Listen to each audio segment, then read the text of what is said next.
How do you translate existential dread and astrophysics into something that fits neatly between snack breaks? If you've read the Three Body Problem series to the end, you already know human triumph, endurance, evolution forgets itself, becomes something else entirely, something a 21st century Earthling might not even recognize. Liu Cixin doesn't offer hope or heroes. He offers scale, the kind that makes you feel like a moth attracted to light that zaps you and evaporates all your internal fluids instantly. So when Netflix decided to adapt this cold, cosmic slow burn on survival and insignificance into a polished TV drama with all the performative, algorithm-approved, societal checkboxes checked, I was concerned. You give it a breakfast club of scientist buddies. You trim the philosophy, flatten the existential, nihilistic themes, and kill off the woman who doomed the planet off-screen. This isn't a takedown. I liked the show, but didn't love it. However, I loved the books, and somewhere in the transition from page to screen, a lot got lost in translation. Let's talk about that. Major spoilers ahead for both the books and show. Three Body Problem. Season 1, 2024. Writers, David Benioff, Liu Cixin. Directors, Minky Spiro, Jeremy Podeshva, Derek Sang, and Andrew Stanton. Stars, Yovan Adipo, Liam Cunningham, Isaac Gonzalez, Jess Hong, Benedict Wong, Mario Kelly, C. Shamuka, Alex Sharp, Rosalind Chow, Samar Usmani. IMDb rating, 7.5 out of 10 stars. Rotten Tomatoes score, 78%. Runtime, approximately 8 hours. I have only one real issue with the shift in setting and characters, and that is the Oxford 5 or the Breakfast Club mentality of it. I have had problems with this in the past with other stories self-containing their open-world universe or logic in which the story resides in. This isn't about opposing ensemble casts. Some of the best stories thrive on tight-knit groups. But in this case, that creative choice shrinks a story that's supposed to feel big and cosmic. For me, it is a coincidence cluster where the entire fate of the planet rests on one tight-knit group is what you'd expect from a young adult story, not a sweeping existential hard sci-fi epic. It ends up shrinking the scale of the story, ironically, when the three-body problem should feel big, messy, and global. It condenses itself to this small group who all seem to know one another intimately. The MacGuffin here with this group is far too obvious compared to the randomness of the book and how it deals with the characters. In the book, the randomness of the characters, how they don't know each other, how they're chosen by circumstance or profession, not friendship, adds to the realism. The Oxford 5 structure gives the show a kind of Netflix-approved checkbox template for assembling the storytelling, but at the cost of thematic richness and believability. It's exactly how they did the Star Trek films. Confine galactic crises to one ship's crew or the handful of people on the bridge that we follow throughout the story, opposed to using the open-world environment to help drive the plot. The book was inherently diverse without trying too hard, because it was rooted in genuine cultural contexts. I'm not against diversity. I'm against performative diversity that trades authenticity and complexity for visibility checklists. The show's approach to representation feels more like a studio mandate than a natural outgrowth of the story, just like the books were. But when that representation is assembled with an overly fixated feel, it comes off as inauthentic or fake. It starts to look like box-checking rather than genuine world-building and character-building. The show tries so hard to be universal that it paradoxically becomes more narrow. I apply this more to that Star Trek mentality of confining the story, plot, characters.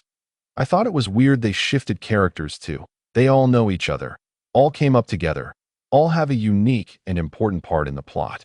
On a planet of 8 billion, these 5, who all know each other, grew up together, went to school together, hang out together, are this important. It's never even explained in the show why this is, where in the book it isn't important because all the main characters come from all over. Even though the book is more focused on Chinese politics and told from a Chinese point of view in the confines of the story, the book version had more diversity than the show, even though the show tries to be more diverse with its cast of characters. In the show, it seems more forced. Netflix, like many modern studios, often leans into diversity, equity, inclusion themes in a way that feels like branding rather than grounded storytelling on what is happening in society. In the realm of hard science fiction, themes like ideology, identity, and survival usually emerge from the plot and world, not the other way around. Ironically, science fiction authors tend to portray social dynamics and human diversity more organically than many studios can manage, because they're writing from within the world, not from outside it with a checklist. For context, I'm not aligned with either political camp.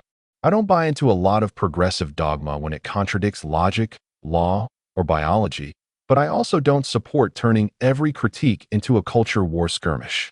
My issue here isn't with inclusion. It's with storytelling shortcuts that treat representation as an end rather than a means. All these characters are all old friends and pivotal scientific minds and are emotionally entangled. Feels like the writers couldn't let go of serialized prestige TV formulas. The show plays more like a CW show pretending to be Contact. Yi Wenjia's life, ideological evolution, and influence on the fate of humanity are dramatically reduced in the show. In the book, she's a deeply complex character, both a victim of cultural trauma and an intellectual radical whose personal choices shaped the entire course of human civilization. We spend significant time with her on the mountain, fully understanding her psychological state and the weight of her decisions. Her transformation feels earned and haunting in the book. The show, while telling her backstory in a more fluid, cinematic way through flashbacks, which is still the same as far as details go, but strips it down to the bare bones emotionally and psychologically. Her arc is flattened. Her moral ambiguity, intellectual ferocity, and long-view reckoning with her past are collapsed into something far more pleasant and far less haunting. In making her more digestible, the show misses the whole point, that Yi isn't meant to be liked. She's meant to be understood. She's treated more like a background figure, and by the end, her impact is diminished to the point of being an afterthought. This is especially frustrating because it's Yi Wenjie who introduces the foundational idea of cosmic sociology, the philosophical seed that leads to the dark forest theory. Her insight about the universe being a deadly, silent battleground is what gives humanity a fighting chance. That kind of influence shouldn't be sidelined. Worse, the show has her killed off-screen in episode 7, not by a known faction or meaningful rival, but by Tatiana, a completely invented character who feels like a stock assassin cultist. In the books, Yi Wenjie survives long enough to witness the consequences of her actions and even comes to regret them, adding real existential weight to her arc. The show robs us of that. And then there's Tatiana. She's not from the books at all, and seems to be a stand-in for the kind of fanaticism the ETO cultivates, but without the philosophical depth. In the novel, the Earth Trisolaris organization is ideologically fractured: Adventists, redemptionists, survivalists, each with compelling, if disturbing, motives. In contrast, the show portrays them more like a Bond villain death cult. Tatiana's actions feel more like plot convenience than logical extensions of belief. Even the presence of Safin in the book, an AI avatar acting as the manipulative enforcer behind the scenes, is replaced in the show with these less convincing human proxies. It waters down the eeriness and otherworldly reach of the Trisolarans. Overall, Yi Wenjie's portrayal in the show lacks the moral and philosophical depth that made her such a powerful figure in the novels. The Safins, the great technological feat by the aliens, are a single proton, enlarged to the size of a planet so a computer can be graphed onto it, and then shrunk back down. The Safin can travel faster than light, interfere with human technology at the subatomic level, and imprint images onto human eyes. They basically can do anything they need to do, but their effects at the macro level are mostly visual. The book spends quite a bit of time explaining the Safins and their creation, but the show strays too far from the hard science fiction awe of what it is the Trisolarans are doing. In the show, it's almost glossed over, and the alien menace loses some of that epic, existential, unknowable quality that makes the books so much better. The renaming of the Trisolarans to the Santee is honest to the Chinese version of the book and is relabeled in the American translation of the books, not necessarily changing the name. But for this review or discussion, I will call them the Trisolarans. The organization that are the alien sympathizers is known as the ETO, Earth Trisolaran Organization, and is never mentioned in the show by name. In the book, Trisolaris reflects the triple sun problem: chaotic orbital mechanics and environmental catastrophe. We call this the three-body problem. the inability to accurately predict three solar bodies orbiting one another. The book and show both throw a wrench on the concept by adding a planet that can support intelligent life, but due to the unpredictability, we see how intelligent life would have to evolve to escape this prison and prosper as a civilization. This is where the VR game comes into play. The book also spends a lot of time inside the game. I am not entirely sure if the game in the book and the game in the show are conceptually the same thing.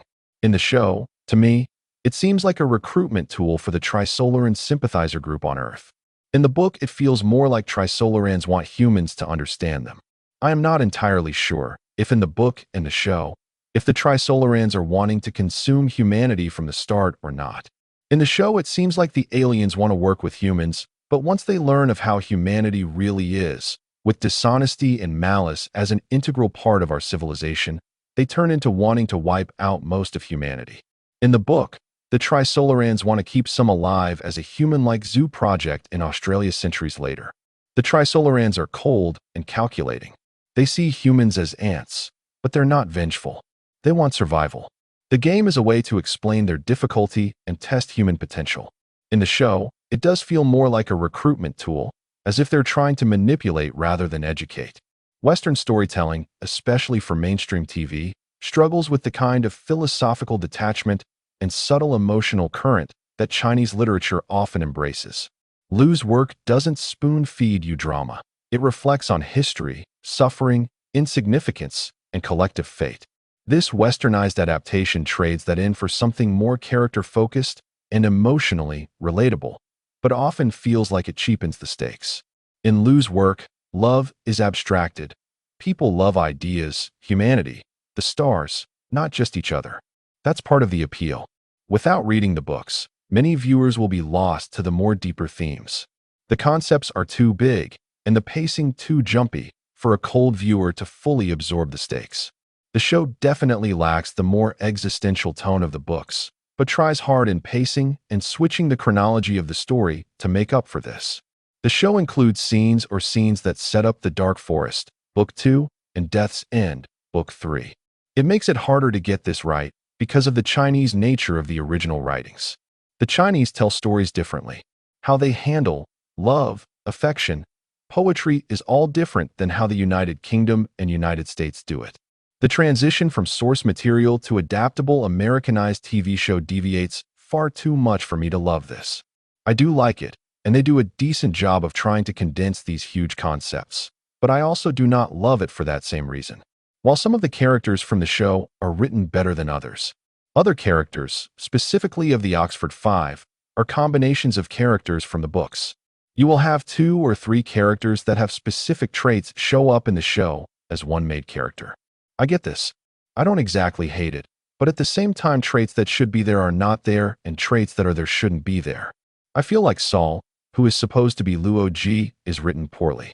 Instead of going weed smoking, womanizer in the show, they should have gone with a more Elon Musk-type mentality. Someone more detached from social settings and thinks at a high level. This character seems more or less just to stumble around, but I guess has super genius qualities that we don't really get to see and are usually set up as backhand comments rather than being someone that might be on the spectrum and just so happens to be a super genius. The book does this pretty well, but makes for a boring character. The show tries to spice this up by making him an everyday man, but who really isn't everyday due to his physics knowledge? Yeah, I am not buying that one too well.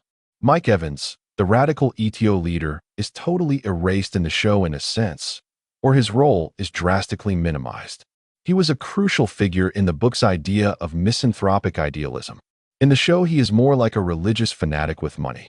There's no perfect way to adapt the 3-body problem without reordering and cutting major content.